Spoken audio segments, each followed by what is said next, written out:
all your stuff. Most people think all this stuff took place a long time ago, and it has.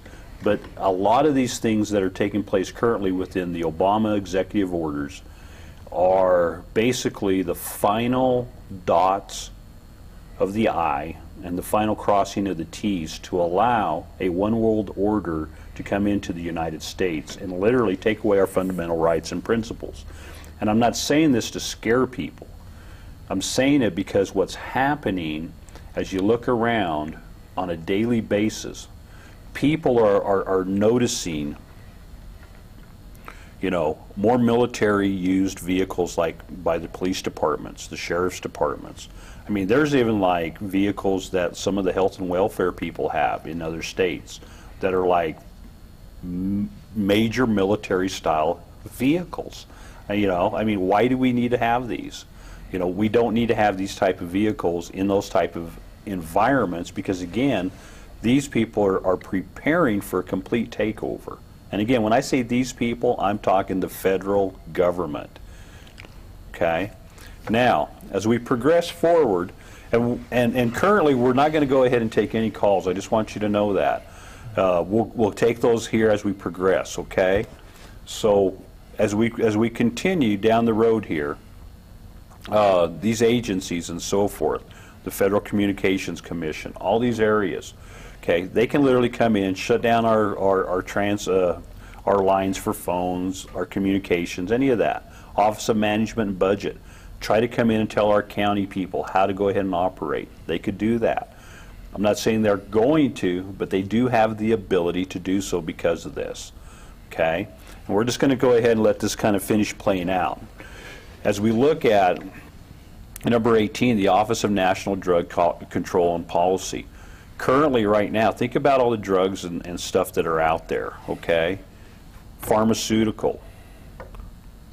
Because again, pharmaceutical drugs are like one of the #1 areas that people utilize that they don't consider bad drug usage for most part, because it's a pharmacist that gives you the prescription.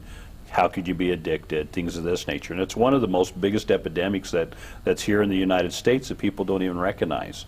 You know, they just kind of, you know, head on everything else instead of looking at the true issues. Now, as we come towards the closing of this, Small Business Administration. So if you have a loan with the Small Business Administration, or even if you don't, and you're coming in and you're going ahead and you're asking for a loan, they still have the ability, because you're signing paperwork that gives them that jurisdiction, allows them to come into your community, okay? And again, there's 25 of these. We're coming to the end here. The White House Office of Public Engagement. Now that's pretty interesting. When you look at what takes place within the White House, how they reach out into the different areas of the states, who they're working with, what lobbyists they're working with, there's a lot of areas there that can actually effectuate how the county is ran, because they can come in there and do that. They might just say, you know what, in this particular part of your county, from now on, there's nothing but Monsanto seed that's going to be used here, okay? Who's saying it's bad? Who's saying it's good? I know what it is, and it's bad. It's a genetically modified organic seed that's not good. Now, when we come back and we look at this, we have to look at a reality of what our planet is, okay? Are we sustainable? You know, when you look at Agenda 21 and it comes back in the White House Rural Council, the reality of life on our planet dictates that continued economic development as we know it cannot be sustained. In other words, if our government continues to go in the process, in the direction that it's doing, using all this money that's not backed by gold or silver, they're just running it, calling them greenbacks, utilizing it, what's that going to do on an international market? It'll effectuate everything. It'll hurt not only the local communities, but it'll hurt the United States as well. Now, Bannock County, established in 1893, I believe, is currently operating as a full corporation. Now, we're going to get into this. Okay, now this is where it looks to be a little bit more understanding, okay? We're going to get into the Second Amendment. The Second Amendment, currently the way we have it today, and we touched base on it before, you know, allows us to go ahead and have arms, weapons, guns. Okay, doesn't talk about hunting, doesn't talk about any of this stuff. It allows us to keep and bear arms to protect the sovereignty of our free state. That's basically what it is, okay? There's no ifs, ands, or buts. I mean, if you want to have an Uzi, you should be able to have an Uzi. I'm not saying that you're going to use it in a negative way, but if you want to buy one, you should be able to have one. Okay? Another thing that we touched base on last time was the fact that we did not understand the difference between corporate and non-corporate status of the Sheriff's Department. So if the Sheriff's Department is working in full corporate capacity and no longer a municipal Sheriff's Department, working in the right area, then what he's doing, he's actually breaking the law. And when I say that, it's because a full corporation, okay, are not allowed to maintain or employ an armed body like that, okay? You just can't do it. And so we have to be able to understand, those are laws that have been passed in other states as well. And so when we look at it, when you take your guns away, these are the people who have taken guns away. You have Hitler, Castro, Gaddafi, Stalin. You have all these individuals here that have taken guns, okay? Now this is what has taken place when they take guns.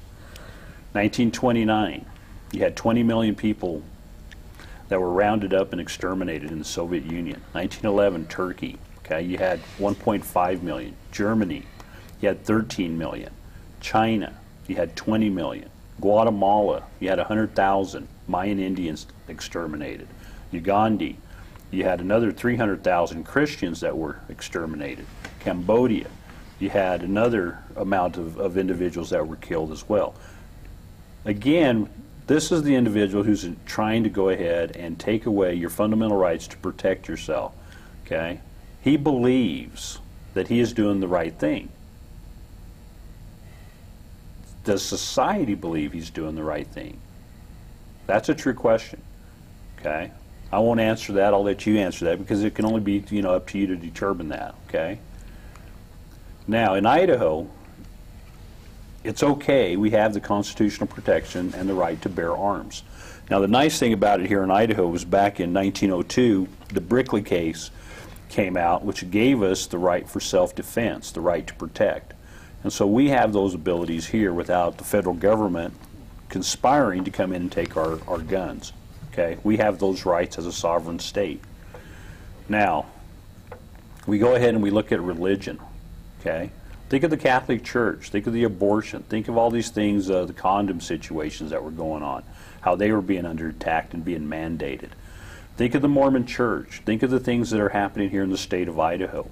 The Mormon Church is the only church in the whole world, okay, that has in their doctrine the protection of the Constitution of the United States. It's under their doctrine and covenants. Now, the funny thing is, being a state that has the majority of Mormon population within the state, how can it be that the judicial system is walking over in the rights of the Mormon religion? Very simply, because the Mormon religion stands up for the Constitution. The judicial system in the courts here in Idaho do not support the Constitution because you don't have constitutional protection anymore. And this is where it lies, okay? And so again, everything that's taken place here, and the reason is because the corporate judicial system and the Idaho Commission on Human Rights has declared war on your liberties given to you by the Creator. Now I want to touch base on the Idaho Commission on Human Rights because this is a strong, strong statement, and I will stand 100% behind this statement. Okay? The Idaho Commission on Human Rights, under their own statutes, okay, does not read the same as like it would read for the Civil Rights Bill. You have religion, you have creed, you have all these things, okay? Well, the Idaho Human Rights Commission does not have creed as a right to defend. So the Idaho Human Rights Commission, if you have a complaint that's a strong complaint that is a true civil rights violation under your creed, the Human Rights Commission will not step up to the plate and will not protect you or defend you. They turn their back on you because, again, the Human Rights Commission here in Idaho, okay, is a full corporation body. They don't care. It's all about what they can do. I mean, I love the Human Rights Commission. I mean, my family helped bring it in here. And to see it come to the point where they've changed all the principles of what a civil right is and not be willing to defend your civil rights, let it be a veteran, let it be an elderly person, let it be somebody with a disability. You know, it's wrong. And so, you know, we really have to take a look at those two systems, why we're in the problems that we're having today. Okay, this is another area, so we're going to get to the facts. You guys want to see facts. You know, you guys talk about, well, Mel, you're bringing in all this stuff, but you don't show me the facts. Well, here's the facts, okay? Idaho Statute 1873-01, okay? This is where it says, you have the right to be free from discrimination because of race, creed, color, sex, or national origin, okay? That's your right, okay? This right shall not include but not be limited to 1. The right to obtain and hold employment without discrimination. 2. The right of full employment of any of the accommodations, facilities, or privileges of any place of public resort, accommodation, assemblage, or amusement. Now think about this. Okay, facilities, accommodations.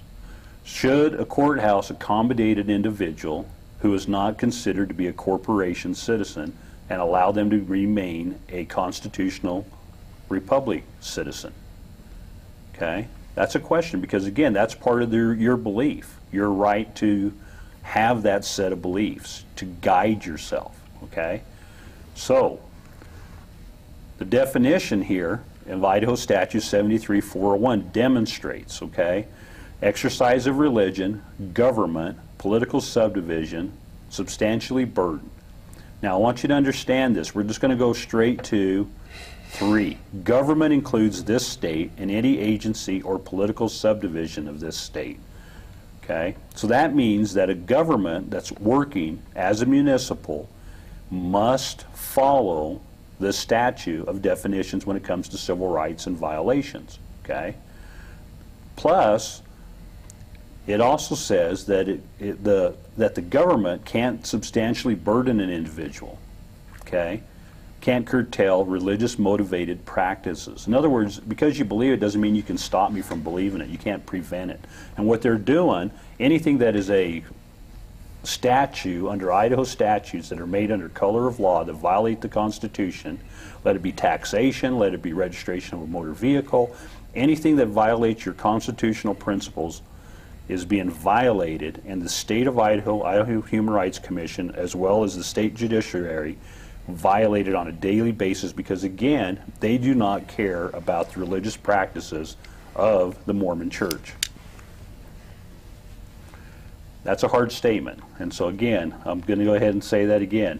They do not care about the practices of the Mormon Church dealing with the protection of the Constitution. Because if they did, they would not allow the things that are happening in each of our communities, okay, which are taking place. And again, these are statutes here. And I'm going to kind of run through this a little faster here so we can kind of move on so we can get some questions down the road here, okay? Again, the state judiciary does not recognize religious protection here in the state of Idaho. From the cases that we have utilized here in the state of Idaho as the citizens of Idaho, because the judge will either throw out the Constitution, or the judge or the prosecutor will not admit that they are working outside of the fuel municipality. Even under discovery, when we ask for information to